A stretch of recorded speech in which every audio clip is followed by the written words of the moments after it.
Hi guys, Lance here from the Rocky Mountain Life channel. And the title of today's video is Should You Ride Dirt Bikes? Now, in all honesty, I think that title is a bit oversimplified, but I didn't want to write out a whole bunch of words in the title. It was going to be too long. So the title of this video really should be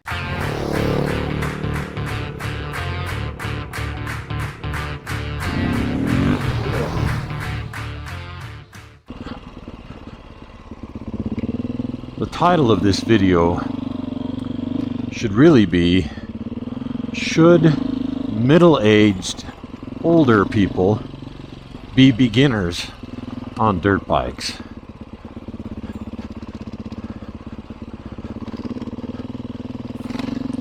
Now, there's a number of layers to this, and let me give you some background and lay the groundwork for this conversation here. And this is going to be, I don't know, a little bit more of an honest and open video. Maybe make me a little more vulnerable, I guess. I don't know. I'm not an overly sensitive person. But this is going to be some thoughts about things that I don't normally share. But I haven't mapped it out. I haven't written out anything. I just have been having some of this stuff on my mind in recent rides. And I wanted to address it a little bit, just in case it might be helpful to somebody else who might be in a similar situation. So while I'm going to be talking about me and how these thoughts apply to me, I can't imagine I'm the only one in the whole world that has been going through something kind of like this. So let me lay the groundwork, like I said, and a little bit of background. I started riding dirt bikes around the age of 8. As I recall, I had a friend from school, a classmate, who had been given a little Honda 50cc mini bike for his birthday or Christmas, something like that. It was a gift from his mother.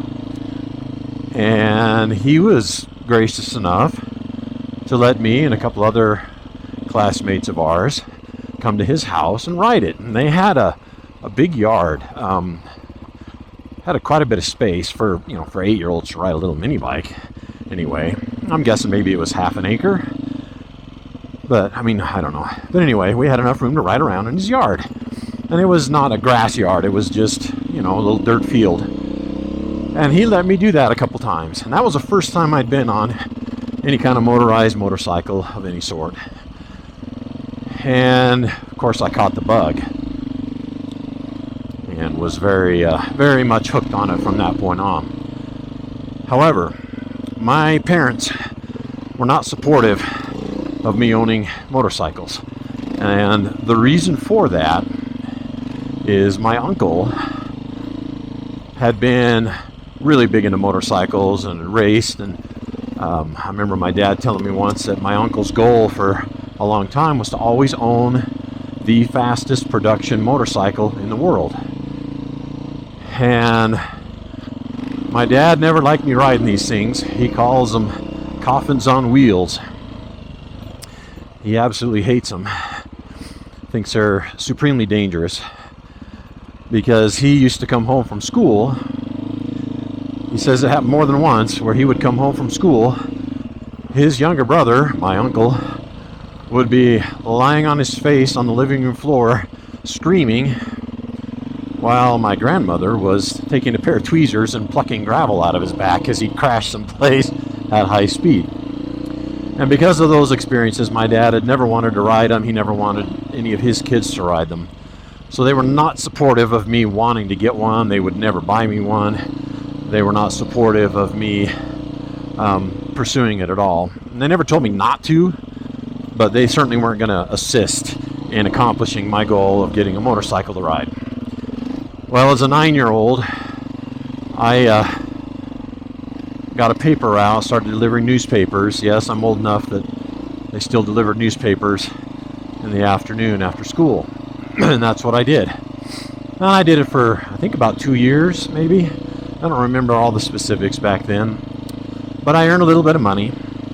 And in the meantime of all this stuff going on, my best friend, not the same classmate and friend that I had ridden his mini bike on, but my closest friend also got a 50cc Honda mini bike. And he also let me ride it, of course. And then he, a year or two later, ended up getting a Honda Trail 70. Do you remember those? With the big fat tires on them? Well, when I was about 12, 11 or 12, somewhere in that vicinity, I used my paper route money, paid my best friend a little bit of money, and he let me buy that Trail 70 from him. And I could ride in an area that was literally across the street from my house as a kid growing up. So I rode that thing every chance I could out there across the street up on this big hill that went, 3 or 4 miles. There was a lot of open area up there. And I had a ball. I loved it. Crashed a lot,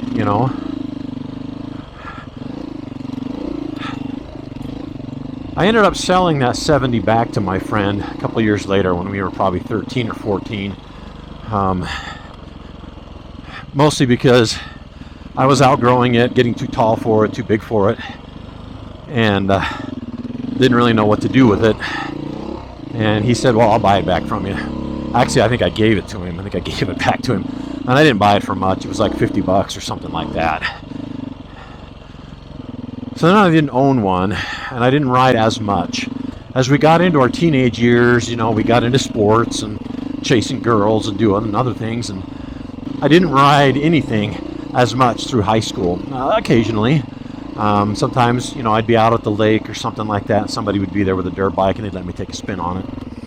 Things like that. Well, when I got to be 16 and got my driver's license, I bought a used 1982 Yamaha XT250 so that I could ride it to work. I worked at a grocery store that was a couple of miles away from home. And I had that for a couple of years. And then as a 19-year-old, that was when I moved to South Africa. So right before I did that, I sold that thing. I'm sorry, guys, this might be a bit of a long, rambly video, but I wanted to make sure you guys understand where I'm coming from. At 19, I moved to South Africa. Didn't ride any motorcycles during my 2 years I was there. Came home, went to college, ended up getting married, having a daughter. Things that happen as you get into your mid-20s to a lot of people. Trying to start a career. I started working in radio. Radio didn't pay that great, ever. And so I never really made that much money. So I never could afford to buy another one.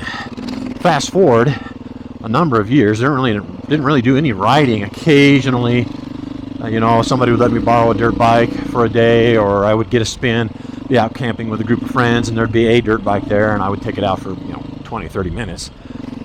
But that was really pretty much it until I was 33 years old. And that was when I bought my KLR 650. And I kept it for 8 years. But, as you guys probably know, KLR 650s are not really dirt bikes. They're capable of doing some of this stuff, but that's not really their main focus or main priority. And that's not what they're best at. And frankly, probably the bulk of the riding I did on it, I did some trail riding, but the bulk of the riding that I did on it was either pavement or Jeep roads, fire roads, dirt roads. Not so much trails and really, really slow moving stuff. So I sold that bike when I was 40 years old, I think. Or almost 40, 39, just about 40. And have not owned another one or ridden another one that I can remember. I don't remember riding any other bikes in that time frame until I bought this. I bought this one at 50 years old. So I had basically a decade of not riding anything, and I really didn't have a ton of experience dirt riding other than what I did as a kid. I did it a lot as a kid, but it was, mini bikes, 10-year-old stuff. Well, I was never taught anything. I was taught how to start the bike, how to shift gears. I've mentioned this in other videos, but I was never given any kind of instruction on where you're supposed to put your weight, how you corner on dirt. You know, I've always tried to be perched up on top of the bike, and so I've been learning a lot since I bought this Beta. I've been watching videos, I've been reading, this is how you do this is how you do that, and there's a lot of those things about, when you go into a corner, this is where you put your weight. I never knew any of that stuff. So I have a lot of bad habits, and my balance is not the most amazing in the world. Okay, so there's the groundwork. But here's what I have been learning and noticing, and it doesn't really bother me. It doesn't hurt my feelings, because that's not the kind of person that I am.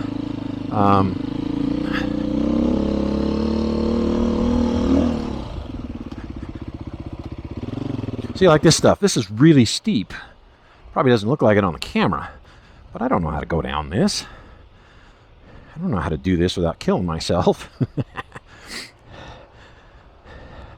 And before I forget, I did spend summer vacations for 3 years through my middle school and high school years, 13, 14, 15. I think I did it again when I was 19, right before I went to Africa. And I lived and worked on a farm, a big agriculture farm. And they had the 1982, I think it was, or 83 Honda XR350. That was the first full bike that I ever really cut my teeth on. And I rode it all summer, every day, to go and change water on the farm and things. But I was not doing trail riding with it. It was dirt roads and stuff around the farm. And I was popping wheelies and things like that, but it's on these big, wide, flat gravel roads, because I'm in farm country where it's flat. And it was farm soil. So it wasn't this sandy, loose, rocky stuff. It was loam and sticky and, dirt that's suited for growing crops, which also tends to make for good traction, I think. It was also fairly soft to fall on. But I have noticed in this process here that my skill level is really basically at the level of a beginner. I am not a whole lot better, in my opinion, than another 51-year-old would be if they had never ridden a dirt bike, ridden maybe street bikes a little bit and knew how to shift gears. That's pretty much it. That's pretty much the extent of my knowledge. And I started this YouTube channel when I got this bike, in large part so that I could record my adventures and what I was doing, so that I can remember it later and just kind of share my stuff. I actually enjoy getting on YouTube and watching other people ride in other parts of the world. To me, it's interesting. I watch some guys that are from England, and it's mostly so that I can see something else. I watch guys that ride in Australia, and it gives me different scenery, different stuff to enjoy. I like that, and I thought, well, maybe there's other people that might like that. So I'll make videos of my rides and adventures so that I can go back and watch them later on as I get older and get to the point where I don't ride anymore. I can go back and relive some memories, and maybe it might be interesting and entertaining to other people as well. I didn't start this channel so that I could be a YouTuber and make money. I certainly wouldn't complain if that's what started to happen, but that's not the purpose of why I started this. But in the process of doing all that, and you put out videos and you invite other people to watch them, you're going to get feedback, and not all of it's good. And one common theme that I see from new people who jump in and watch one of my videos, whether it's a direct comment on YouTube or it's something that comes through like Facebook or something, because sometimes I'll post my videos on my Facebook page, and that'll reach some folks that don't know anything about my YouTube channel, and I get a lot of this: you need to go faster, you need to open that thing up, you look like you're riding a moped, you suck, you're really bad. And I'm aware of all this. I knew all this going into this. But when you start mixing in the aspect of this is a skill set, See, like that. That's just a corner off camber thing, and I have a little trouble with it. When you mix in an activity such as this, which is inherently, in and of itself, a bit dangerous, is it wise for somebody in their 50s to pick up this kind of hobby when they've got mortgages to pay and things like that? I can't afford financially to break my leg and need surgery. And yes, it happens. For those of you who know much about me, I'm in medical imaging, and I spend most of my time working in the emergency department. And I meet guys all the time that'll crash dirt bikes that come in with shattered legs, arms, shoulders, collarbones, sometimes spines. And it can happen. And a lot of times it's 50-plus-year-old guys that think they're 25 still, and they're trying to jump and do stuff that they probably shouldn't be doing. So I understand the dangers and the potential for injury for doing this. I can't afford it financially to be laid up. And aside from the financial implications of having to go in and have surgery, I cannot afford to be laid up and out of work for very long at all. I've got bills to pay. I've got grown-up bills and responsibilities, as pretty much everybody does my age. But all those things combined in my mind make me feel like I don't want to have a big crash. That will not be helpful to me. It will not help my cause. It's not enjoyable. I don't like pain.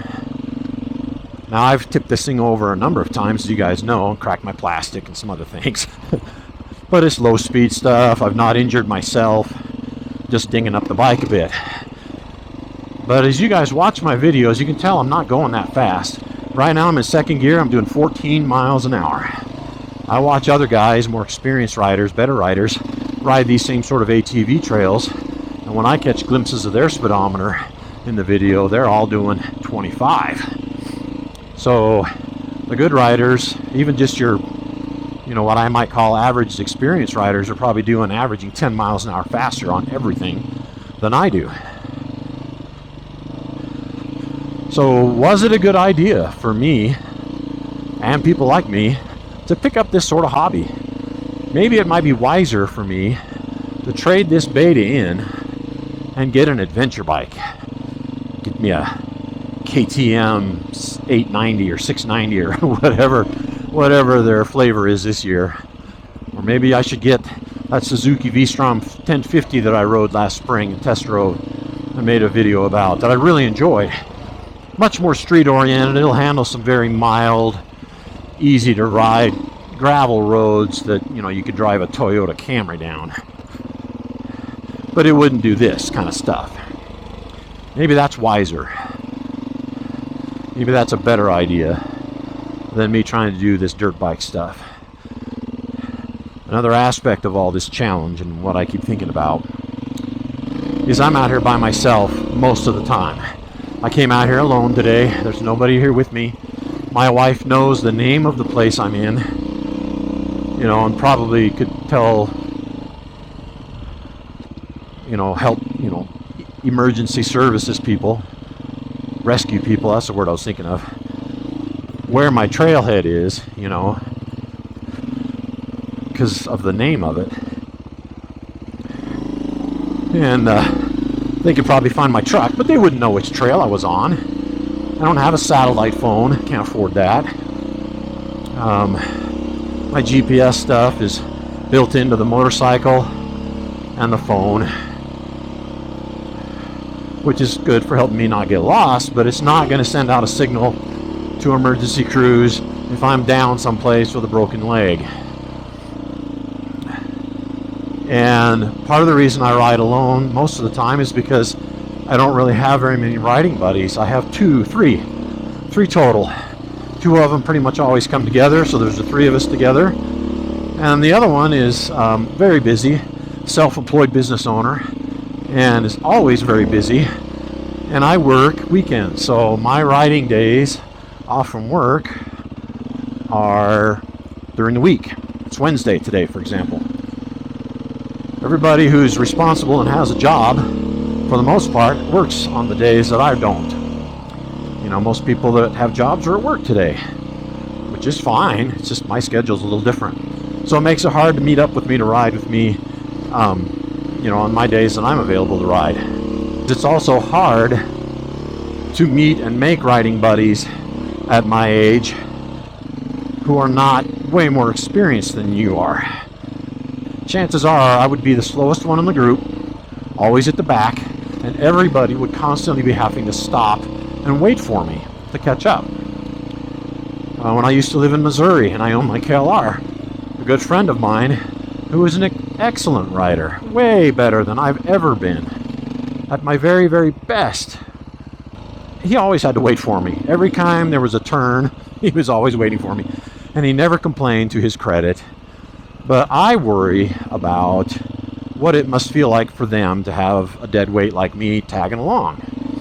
Somebody who takes it easy and goes really carefully through all this stuff and does not have the skills or the confidence to go ripping through these things. You know, and every time somebody writes me a note, a comment, or sends me a Facebook message, it's like, what are you doing? Why, you know, that bike needs to be opened up. That thing wants to scream. You're slow. You look like you're riding a moped. I went to sleep watching your video because you're so slow. You know, all those types of things. You know, part of that is on me because I put the videos out there. I'm not making myself available for that kind of criticism. And like I said before, I don't really mind the criticism because it, you know, I don't have any delusions about my skills, and I'm old enough now that I don't care to show off, and I'm not going to go out here and risk things that I don't feel are worth risking just so that I can prove to people that I can go fast. That's not important to me. But it does make me wonder a little bit that if I'm not capable and or willing to push the envelope too hard, should I be doing this at all? Do these bikes and do these trails deserve to be hit harder than what I do on them? Does the 50 horsepower, roughly 47 and a half horsepower that this Beta has, which I almost never use, is it being wasted because I don't use it all? You know, shouldn't I just buy a TW200 if I'm going to putt around the trails like this? Should I buy a 250? Probably has enough power to do what I'm doing with this Beta.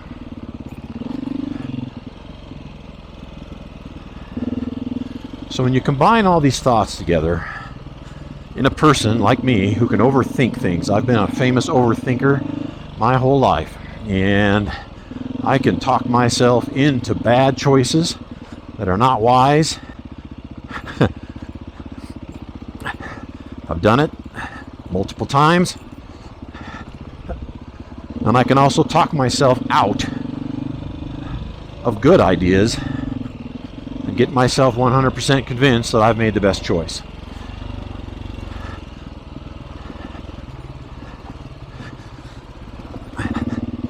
See, like this stuff, this is an ATV trail. People take four-wheelers down here.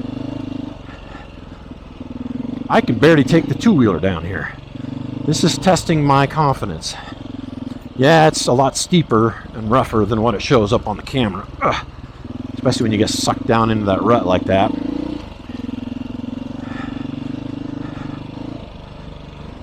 So, I guess the question is, if you're 50 plus years old and you're kind of a beginner and you're thinking, gee, I want to go out and enjoy the woods. I mean, look at this place. The trees are gorgeous. It's too easy for me to get concentrating too much on the trail and miss the beauty of the area that I'm in because I'm concentrating so hard on not crashing.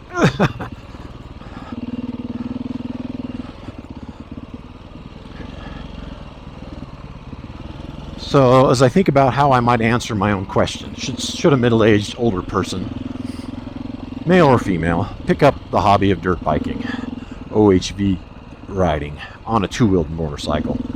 I mean, that's the other possible question. Maybe I should just get a side-by-side. I don't want a side-by-side. Well, that's not really true. I wouldn't mind a side-by-side, but it would be for hunting, not for joyriding. I've always loved motorcycles.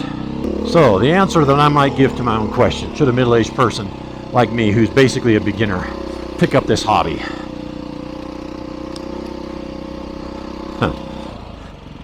Can I give it a one-word answer? Probably not. But I would say yes, if that's what you want to do. My two suggestions might be that if you do, don't put out YouTube videos and open yourselves up to criticism for your riding skills, or go into it with your eyes open, knowing that, you know, almost everybody else around you is going to be faster and better. I pass people out here on the trails all the time that I'm just like, man, how does he get to be that fast? Whoa, that was deep. How does it get to be that fast safely? I couldn't even try. The bike will do it, but I couldn't. So anyways, guys, I'm not really looking for feedback answers on my questions here. I have to make my own choices on what my future is going to look like. Motorcycling, making YouTube videos and things like that. I actually enjoy making the videos. It's fun. Because I don't really have aspirations of being a full-time YouTuber, I don't really dream about it being my job. Because I think that if it was my job and my income and my livelihood and my ability to stay in my home depended on the quality of my YouTube videos, I think it would start to be less fun. Yeah, I put in my videos. Please like the video and subscribe, because I would like to see it grow.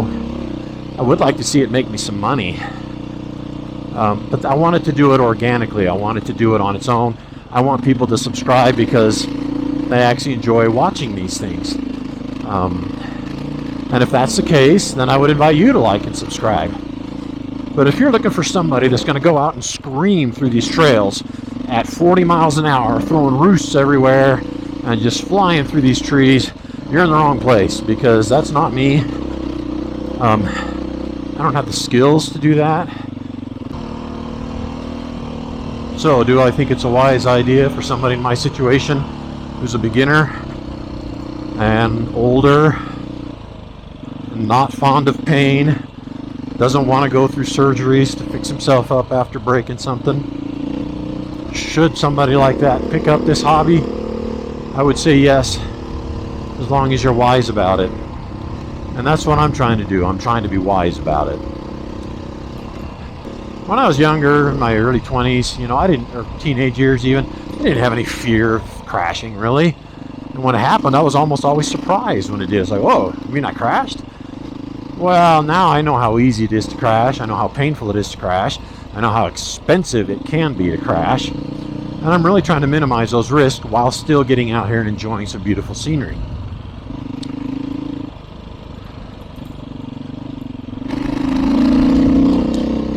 And I hope you guys enjoy it too. And if you don't, that's okay, move along. I don't make any money off these videos. I don't depend on it. It's for entertainment value only for me and for people who might find it entertaining to watch. And if that's you, great. I'm very happy that you enjoy it. I certainly enjoy doing it.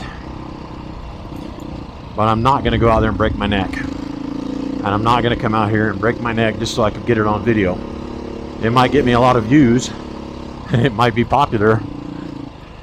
But the risk versus reward is not in my favor for that. So anyways, guys, I appreciate you coming along today. And if this is something that you enjoy, and you are kind of enjoying my little stories that I tell as I go along, I would appreciate a thumbs up to the video and a subscription if it so suits your fancy. So anyways, guys, appreciate you coming along as always, and I will catch you next time.